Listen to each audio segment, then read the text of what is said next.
So hey guys, welcome back to another video, and in this video I'm going to show you the best reshade settings for high graphics in GTA 5 and how you can make your GTA 5 look similar to GTA 6. So how to do this, let's get started. First what you need to do is get over to your Google Chrome or any browser you like and then search for reshade.me. Once you do this, open the first website and then click on download. Click on download reshade 6. Any version you find here, just download the latest one and then install it. Click on browse and then select where you want to install and then select DirectX 10, 11, 12 and click on next, and then once it completes just click on finish. Now head over to your game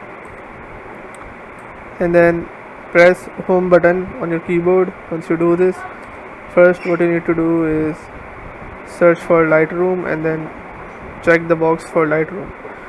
After this, search for MXAO and then select the box for this as well. Enable this, then search for VIGNATTE and then check the box again.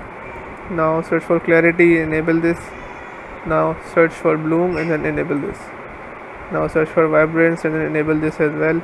And now once you do this, your game looks like GTA 6. So yes, this is how you can do it.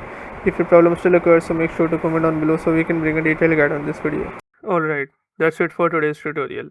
I really hope this video helped you solve your problem or learn something new about your PC. My goal on this channel is to make everything about computers simple and easy, whether it's fixing errors, downloading software or any game, boosting performance of any Windows or any game, or understanding new tools. If this video was helpful in any way, don't forget to hit the like button because it really motivates me to keep bringing you more useful content. And if you're new here, make sure to subscribe and turn on the notification bell so you never miss any future tutorials, tips and PC fixes. Also, if you're facing any issues or have any questions related to computers, Windows, software or anything technical, drop them in the comments.